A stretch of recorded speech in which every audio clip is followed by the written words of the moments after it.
This is Carolyn Jacobs. I want to welcome you and thank you for joining me this afternoon for a very brief Jumpstart PBS Learning Media webinar.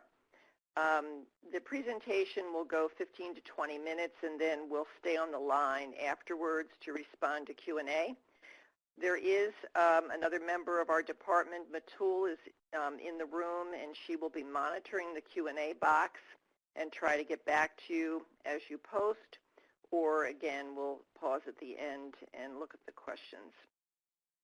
Please reserve the chat box for comments or questions of your colleagues or whatever, and the Q&A down below for questions of myself or Matul or for someone else at WGBH, and we'll make sure we get the answers for you. We are recording the webinar. You will receive tomorrow a follow-up email that will be sent out to everyone who registered for this webinar that will include the recording link along with lots of other links that we'll be mentioning during the presentation. So we'll try and keep things in the chat box links, but you'll get them all tomorrow also. So we started hosting these brief webinars a few weeks ago. Actually, it seems like forever, but I guess it's 3 weeks ago for obvious reasons, trying to support teachers in doing distance learning. And this is a URL for Jumpstart webinars that we hosted a couple of weeks ago for a general audience. And this week we're doing them, of course, for a grade-specific group, and you're in the 912 one. PBS Learning Media is a free service. It is not free just because of the virus. It was and always will be free. Thousands of resources for K-12 across the curriculum. And you are welcome to browse the site without logging in, but we encourage you to sign in for a variety of reasons. Number one, you will be able to make full use of the functionality of the site. And that means being able to save resources to folders, share resources with your colleagues and students, launch interactive lessons and see your students' work, etc. So signing in is very easy, takes about 30 seconds, and you can do it through Facebook or Google, or just by your email and then your self-chosen password, of course. Students, parents, educators, whomever are invited to sign in. And students are not required to put in their email. When you go to the site, I encourage you first to check out the home page. There are several rows of these attractive images that all represent resources. They change often on the home page, and they're featured resources for a variety of reasons, so that's a good way to start your search. In the webinars that we ran last week, the 15-minute, we drilled down on searching through the search bar, where the arrow is here, and I was searching through climate change. And so for this webinar, I thought I would show a different way to search, and that was through the subject headings at the top of the page. So when you click on subject headings right there, then you're led to this page, and you can see all of the subjects that we have resources for. And we're going to concentrate on science right now. Under science, you can see Earth and space, life, physical, etc. All of the major subject headings have topics underneath. So I'm going to click on Earth and space science. And then in the filters right here, I'm going to select the grade of 9 and the resource type of interactive. Note over here on the far right, there's a drop-down called relevance. The resource types include videos, and we're talking short videos, not full-length videos, typically 3 to 5 minutes, largely drawn from public television programs like NOVA, American Experience, Frontline, etc., and then other funded projects that WGBH and other public media stations around the country are involved in, and then we all publish our educational materials here on PBS Learning Media. So I've selected grade 9, I've selected interactive, and that relevance tab, the choices are most popular or newest, and I've selected most popular. So my search results appear right here now. And so I've selected interactives, 9th grade, Earth and Space Science, most popular. And the first one that pops up is an interactive, why do we have seasons? Note that there is a brief description of the resource under the picture before I click on it, and also in the lower left-hand corner where the picture is, it tells you what kind of resource it is. And because I searched interactives, obviously these are all interactives. This is what we call a resource page. So now I'm on the resource page, why do we have seasons? Note up here in the upper left-hand corner, the Google Classroom icon. We are fully integrated with Google Classroom as well as Schoology and Clever. Note the hard outline right here. I'll talk about that in a minute. Brief description of the resource underneath the picture where you launch it, support materials, and standards. Over here on the right, related resources to help you build out a more robust lesson than just one piece of media. I have clicked on that hard outline. Now it's filled in right over here on the left, and that means that I have saved this resource to what is called my favorites. When you click on the heart, and you can save individual resources, you can save collections of resources, everything is then populated into the default folder called favorites. And you find favorites up here under your name. Of course, you can't save things to favorites unless you're signed in. So under your name, you see dashboard and then favorites. My list of favorites, it's populated by the last one I saved is at the top. You can reorganize your favorites alphabetically, newest to oldest, etc. And this is where you start to organize your favorites into folders and then share folders with colleagues and students. Note the add a link option up right here. So this is really a nice feature that you can add a link to your favorites to a resource outside of PBS LearningMedia. So if you want to create a folder, in this case it may be weather and climate, and you would like to add a link to a Smithsonian resource or another NASA resource, you can do that, add that to your favorites, and then include it in your folder. And over here on the right, you can add notes to your folder, which will live in the folder and continue with it as you share it with teachers, colleagues, or students. Support materials. The link to the support materials, you recall, is right next to the standards link. And they can include background readings, short essays, discussion questions, teaching tips, student handouts, etc. The teaching tips are often suggestions of what to do before, during, and after you watch a piece of media. We spend a lot of resources in creating the support materials, and we get very good feedback on them. They are not universal across the site, so you cannot necessarily count on every resource having a whole assortment of support materials. We're trying to have at least one or two for every, and that is our goal. You can filter your search by support materials, resources that only have support materials. So if that's important to you, that's another way to search. The Standards tab will lead you to the standards that are specific for your state. By virtue of your zip code that you have logged in, those are the standards that you will see. NGSS, Common Core, national and state standards. And you can also do a reverse search by standard. The help menu is very robust, and you can find it. This is a hot link on the slide right here, but on the home page, of pbslearningmedia.org. On the lower right-hand corner, there's a link to the help menu.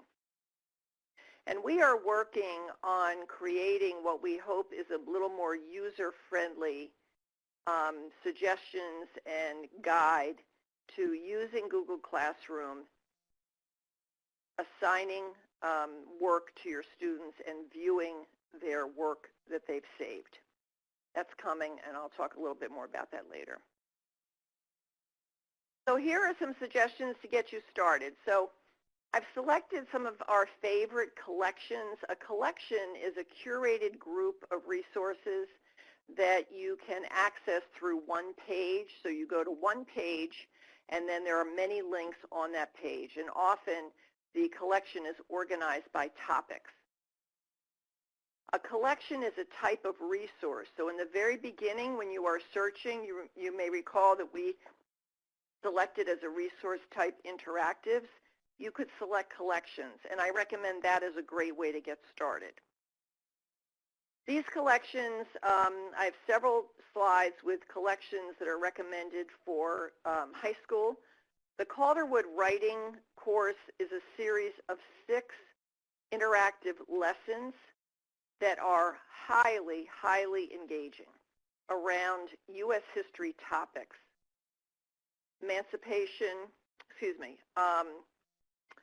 Spanish-American War, Louisiana Purchase are 2 of the 6. And these are self-contained lessons that a student can do individually. Lots of media and assessment included. American Experience, of course, the signature U.S. history broadcast on public television. We draw heavily from American Experience to create resources for PBS Learning Media. 3 to 5 minute clips from programs that might be 60 minutes or over several evenings. Masterpiece, of course, we have lots of resources from a whole long list of the classics, from Dickens to Austen, Diary of Anne Frank, Sherlock Holmes, etc. It is National Poetry Month, and there are 2 outstanding poetry collections. One of them is Poetry in America. This was a broadcast on public television, I think a couple of years ago, and I've heard that there is going to be a 2nd season of it starting this weekend, which is very exciting. It's a very unusual project out of Harvard involving very famous people. You can see Joe Biden there, also Shaquille O'Neal. And they are involved with a narrator, a poetry professor out of Harvard, talking about poems. And one of our favorite ones is from Eric Hirsch, and it's called Fast Break, about basketball, Fast Break. And Shaquille O'Neal is involved in it, talking about making the connection to the poem, what actually happens on the basketball court, and then the human condition. So these are, it's just a lovely, lovely collection. Literary Elements is an animated series that talks about the elements such as symbolism, theme, etc. Very short clips, very useful. We are very strong in science, and of course we're drawing heavily on NOVA. There are over 1,000 short clips from NOVA on PBS Learning Media. Again, imagine a 60-minute NOVA program, but we have carefully edited a 3 to 5 minute clip, coupled it with support materials, and published it on PBS Learning Media. NOVA Wonders is a relatively new series. I think there are about 20 clips from NOVA Wonders, and more are coming. Actually, that brings a good point, raises a good point. We are publishing new content all the time. So what you see on the site today, next month will be different. Above the Noise is a collection out of KQED in San Francisco, one of my favorites. And it is these are narrated by a couple of young people and who are raising some very interesting subjects for conversation, like, for example, should we get rid of the Electoral College? Should 16-year-olds be allowed to vote? And there are very current topics, short, entertaining, lots of humor, animation, and great starters for conversation. Frontline, the award-winning journalism program, production of WGBH. Social studies teachers draw heavily on frontline resources. And Life During World War II is a very interesting, relatively new collection that uses a lot of primary sources and artifacts. This was a collaboration between WGBH and the International Museum of World War II. And so this is an example of a collection that has nothing to do with a program on television, but instead was a funded independent project.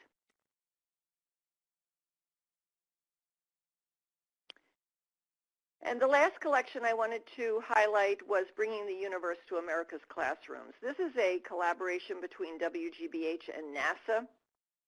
WGBH has been producing over the past 4 years really fabulous resources on Earth and space science topics for K-12. We are drawing heavily on NASA data, NASA images to create visualizations. There are video clips, there are interactives, there are lots of lesson plans. This is all teacher informed. We've been working with cohorts of teacher advisors throughout the 5-year project, and we're very proud of this collection. I've saved all the collections that you've just seen, plus a lot more, into a folder. So this folder, and I'll ask Matul if you could put that into the chat box. I have that in my presenter notes, Matul. The folder, and you're welcome to access it and then save things from there into your own account, share it, etc. It's a good way to get started. I mentioned interactive lessons when I was talking about the U.S. History on Writing project. There are hundreds of interactive lessons on the site. These are perfect for what we're going through now with distance learning. All of the lessons are standards aligned. They draw on an essential question. They're typically designed to last 1 to 2 class periods using media and assessment all around a topic. And they cross over all subjects. A good way to get started in understanding them is to look at the teacher tutorial on PBS LearningMedia called Using Interactive Lessons in the Classroom. And here are just some examples of titles to show you the range. The Reconstruction Amendments, Power of Propaganda, World War II, Inside the Opioid Epidemic, Police Reform from Frontline, etc. Interactive lesson is a resource type, so when you're doing your search, you can select interactive lesson as a type. All right, we're winding down now. We are in the education department, host a lot of webinars. We've been doing these brief webinars recently, but we have a couple of longer ones coming up. And the recording link to one we just did March 24th, teaching about women in World War II, is on your screen now. We record all of our webinars, of course. And the second one there, Student Engagement with Project-Based Learning, that was hosted just a couple of weeks ago. The lead presenter was Susie Boss, who is a national renowned pioneer in project-based learning and author of many, many books. And she just did a fabulous job. Had a lovely conversation with Jeremy Whalen, who's a tech specialist out of Northampton, Massachusetts, about how to get started, ideas, where you find them, how to keep your lessons rigorous, standards-based, highly engaging for students, etc. And next week, we're going to offer on Thursday at 7 p.m., these are always at 7 p.m., the full hour ones, a webinar on getting started with interactive lessons on PBS LearningMedia. This will feature 2 teacher presenters who are very experienced with the interactive lessons, and we are going to go through some tips on assigning the lessons to your students, viewing your student work, choosing a lesson, how to make the most of them, and how to adapt them. So I hope you're able to join us for that. The recordings of this webinar, along with the other grade band webinars that we've done this week, will be up on the GBH Education YouTube channel. This will be up there first half of the day tomorrow. I wanted to mention the work that we have done on WGBH.org. So, of course, in reaction to what we're all going through, a couple of weeks ago, we created a distance learning resource center. This is a portal on WGBH.org. Anyone is welcome to log in. You don't need to be a Massachusetts resident. This was a collaboration between us and the Department of Elementary and Secondary Ed, and also WGBY out of Springfield. So when you go to the portal, go to WGBH.org, you'll see this colorful block. And the tabs for educators will lead you to a choice of resources, headings of obviously pre-K through 9-12. In addition to that, there is a TV schedule.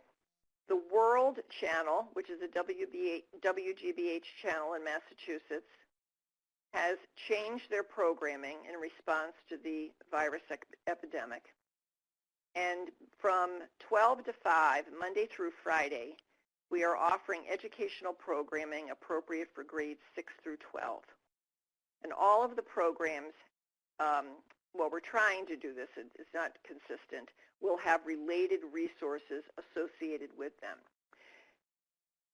To give you a jump start on this, we are offering webinars. They're on Wednesdays, so next week will be Wednesday morning at 8 a.m., and you'll get the link to register for that.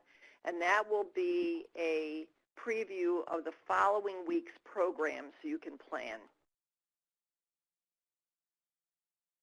We'd love you to follow us on social media. We're very active on Facebook and Twitter, etc. In fact, Matul, who has been helping out looking in the chat box, is very active on our social media platforms. We think it's fun to have scavenger hunts, so this is the scavenger hunt for this week. It will close Sunday at midnight. We have 4 questions in the scavenger hunt. This is just a great way for you to explore PBS LearningMedia and look at different resources on the site and have some fun, and of course a chance to win an Amazon gift card. So last week we did the same thing with a different set of questions, of course, and we had about 40 or 50 who submitted. Maybe half of that were the correct responses, and then we chose 4 winners. So your odds are pretty good. Post-webinar survey. Let's put the link to that in the chat box also, but you will get that in the follow-up email that we're sending out tomorrow. It's a very brief survey. It really helps us, created by our research department, to gather data about our work and how we can do better. And again, from all the people who respond to the survey, another Amazon gift card will be, winner will be chosen. Thank you very, very much. So this is my contact information, Carolyn_Jacobs at WGBH.org. You are welcome to email me with any questions or comments. I'll get them to the right people if I cannot answer them myself. And if you have any questions now that you'd like to put in the chat, in the Q&A box, or even in the chat box, that would be fine. I'll stay on the line a little bit. And believe it or not, I am hosting this from southern Maine, my home, and since I've been on the call, it has started to snow here, which I can't believe, but it is snowing. So, yeah, awesome, Steve. Yes, snow. Great. Thank you, Margaret. I'm glad.